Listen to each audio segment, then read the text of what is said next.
Hello दोस्तों, कई बार हम छुट्टी लेते समय कंफ्यूज हो जाते हैं कि कौन सा सिचुएशन में कौन सा लीव अप्लाई करना चाहिए और कई बार हम गलत लीव अप्लाई कर देते हैं जिसके कारण हमारा छुट्टी जो है वो बर्बाद हो जाता है।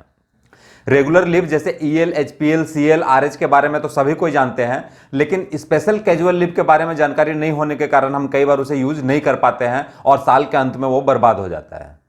नमस्कार दोस्तों, ज्ञान पार्टनर चैनल में आपका स्वागत है। आज के वीडियो में हम समझेंगे कि स्पेशल कैजुअल लीव किस सिचुएशन में किस व्यक्ति को प्रत्येक वर्ष कितना मिलता है। यदि आप रेगुलर लीव जैसे ईएल, एचपीएल, सीएल के बारे में भी डिटेल जानना चाहते हैं तो उसके लिए मैंने अलग से वीडियो बना रखा है जो आप ऊपर आई बटन पर क्लिक करके देख सकते हैं और लिंक आपको डिस्क्रिप्शन बॉक्स में भी मिल जाएगा, वहां से भी आप क्लिक करके देख सकते हैं। तो आइए शुरू करते हैं। शुरू करने से पहले मैं आपको बता दूं कि अगर आपको हमारा वीडियो अच्छा लगता हो तो प्लीज उसे लाइक एवं शेयर जरूर करें और हमारे चैनल को भी सब्सक्राइब कर ले ताकि आपको हमारा हर लेटेस्ट वीडियो आपको सबसे पहले मिलता रहे।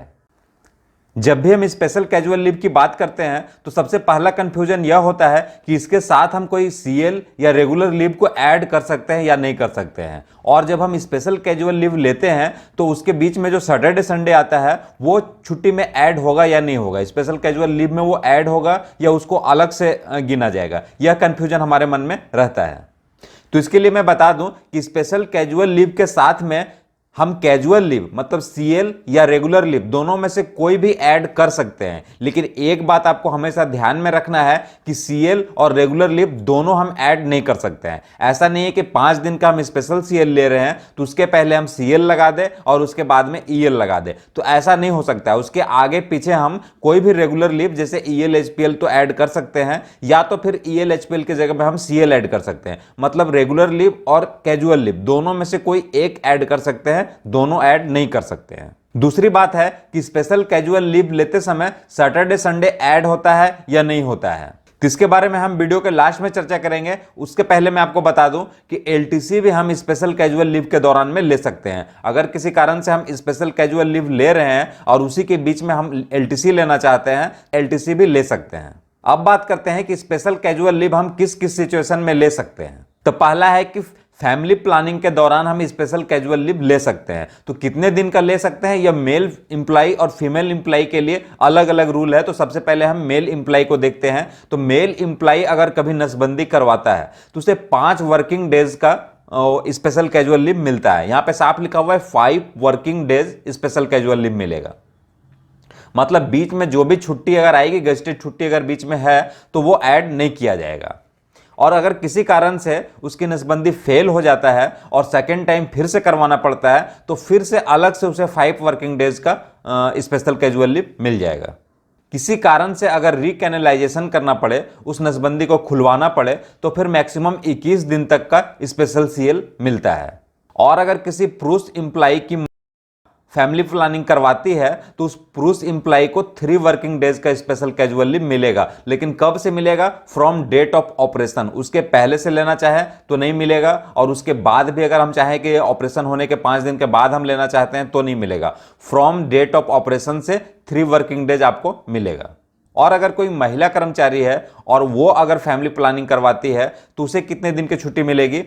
तो उसे फैमिली प्लानिंग करवाने में 10 वर्किंग डेज की छुट्टी मिलती है। यहां पे ध्यान रखना है कि 10 वर्किंग डेज का छुट्टी मिलेगा। और अगर किसी कारण से फेल्योर हो जाता है तो सेकेंड टाइम करवाते हैं तो फिर से 10 वर्किंग डेज का उसे अलग से छुट्टी दिया जाएगा। और अगर किसी कारण से मेडिकल टर्मिनेशन ऑफ प्रेगनेंसी होता है जिसे एमटीपी बोलते हैं तो 10 वर्किंग डेज का इसमें भी स्पेशल कैजुअल लीव मिलता है। और फिर अगर कोई महिला रिकैनलाइजेशन ऑपरेशन करवाती है तो मैक्सिमम 21 दिन का स्पेशल सीएल मिलता है। एक चीज आपको यहां पे ध्यान में रखना है कि रिकैनलाइजेशन ऑपरेशन के लिए तभी स्पेशल सीएल मिलता है जब उसका जो कारण है वह लीगल होना चाहिए। जैसे कि अगर कोई एम्प्लॉय कुंवारा है तो उसे मिल सकता है, या फिर उसके बच्चे, जैसे कि उसके अगर मेल या फीमेल बच्चे में से किसी की डेथ हो गई है, उसके पास सिर्फ मेल बच्चे बचे हैं या फिर फीमेल बच्चे बचे हैं, तो उस स्थिति में रिकैनलाइजेशन ऑपरेशन के दौरान छुट्टी मिलता है, अन्यथा नहीं मिलता है। और अगर किसी महिला कर्मचारी का हस्बैंड नसबंदी करवाते हैं तो फिर उस महिला को 1 वर्किंग डेज का छुट्टी मिलता है। और वो भी किस दिन मिलता है? डे ऑफ ऑपरेशन को ही मिलता है। सिर्फ उसी दिन के 1 दिन की छुट्टी मिलेगी। नेक्स्ट है ड्यूरिंग इलेक्शन। अगर आपके कंस्टिट्यूएंसी में इलेक्शन है, और किस चीज का इलेक्शन है, लोकसभा या स्टेट असेंबली, अगर लोकसभा और स्टेट असेंबली का आपके यहाँ चुनाव है और आप किसी दूसरी जगह जॉब कर रहे हैं, जनरली जहां पे भी चुनाव होता है वहां तो हर गवर्नमेंट ऑफिस पहले से ही बंद कर दिया जाता है, छुट्टी घोषित कर दी जाती है। लेकिन अगर चुनाव आपके स्टेट में है या आपके कंस्टिट्यूएंसी में है और आप जहां जॉब कर रहे हैं वो कहीं दूसरे कंस्टिट्यूएंसी में पड़ता है, तो फिर आपको एक वर्किंग डेज का आपको स्पेशल सीएल मिलेगा। वो भी किस दिन मिलेगा, जिस दिन चुनाव है। आपको वैलिड प्रूफ कुछ दिखाना पड़ेगा कि हमारे यहाँ चुनाव है, और जो भी पेपर कटिंग वगैरह जो भी है या चुनाव का जो भी डेट निर्धारित होता है वो आप लगा देंगे तो आपको एक दिन का स्पेशल कैजुअल लीव मिल सकता है। और आपका घर दूर है, उसके साथ आप कोई रेगुलर लीव जोड़ना चाहते हैं तो जैसा कि मैंने आपको बताया कि रेगुलर लीव या सीएल में से कोई एक आप उसमें से साथ में जोड़ सकते हैं। आगे है differently abled central government employ को स्पेशल कैजुअल लीव मिलता है, लेकिन कितना मिलता है और किस सिचुएशन में मिलता है। तो अगर कोई differently abled central government employ join करता है कोई कॉन्फ्रेंस, सेमिनार, ट्रेनिंग, वर्कशॉप जो कि डिसेबिलिटी से रिलेटेड हो, और वह ऑर्गेनाइज्ड कौन कर रहा है, नेशनल और स्टेट लेवल का कोई एजेंसी ऑर्गेनाइज कर रहा है, तो उसे ज्वाइन करने के लिए 10 दिन का स्पेशल सीएल मिलेगा। 10 दिन से ज्यादा स्पेशल सीएल इसमें नहीं मिलता है। 10 दिन तक का स्पेशल सीएल आप ले सकते हैं। इसमें से नीचे 2 नोट है कि अगर वो जो सेमिनार चल रहा है वो 10 दिन से ज्यादा का है तो फिर आप उसमें कोई भी रेगुलर लीव उसमें आप जोड़ सकते हैं। जैसा कि मैं पहले भी बता चुका हूं कि रेगुलर लीव या सीएल आप किसी भी स्पेशल सीएल में जोड़ सकते हैं। कहने का मतलब है कि अगर वो सेमिनार 15 दिन का है तो आप ऐसा नहीं कह सकते कि 15 दिन का है तो हमें 15 स्पेशल सीएल चाहिए। 10 स्पेशल सीएल तो आपको मिल जाएगा, और जो 5 है वो आपको अलग से रेगुलर लीव या फिर सीएल आप उसको लेना पड़ेगा। एक चीज और मैं यहां पे क्लियर कर देना चाहता हूं, जो नोट नंबर 2 में लिखा हुआ है कि जो हर differently abled central government employ है उसे 4 डेज का स्पेशल सीएल अलग से मिलता है, जो कैजुअल लीव के चैप्टर में आता है। मतलब सीएल अगर नॉर्मल एम्प्लॉय को 8 मिल रहा है तो differently abled central government employ को 12 मिलता है। तो जो 4 स्पेशल सीएल वहां पे मिलता है वो अलग से है, वो इस 10 दिन में नहीं जोड़ा जाएगा बल्कि वो अलग से 4 दिन मिलता है। अब है स्पोर्ट्स इवेंट्स। जो भी स्पोर्ट्स पर्सन है या स्पोर्ट्स इवेंट्स में जो भाग लेते हैं तो उसे 1 साल के कैलेंडर ईयर में, प्रत्येक वर्ष के कैलेंडर ईयर में 30 दिन तक की छुट्टी मिलती है। और कौन सी छुट्टी मिलती है, तो स्पेशल सीएल मिलती है। किस सिचुएशन में मिलती है, कोचिंग और ट्रेनिंग कैंप्स अंडर। कोई भी कोचिंग और ट्रेनिंग्स अगर हम उसे ज्वाइन करते हैं जो कि राजकुमारी अमृत कौर कोचिंग स्कीम के अंडर में हो, या सिमिलर ऑल इंडिया कोचिंग और training scheme, national institute of sports Patiala, national sports federation, sports boards recognised by government, अगर ये सब हम ज्वाइन करते हैं तो मैक्सिमम 30 दिन तक का 1 साल में आपको स्पेशल सीएल मिल जाएगा।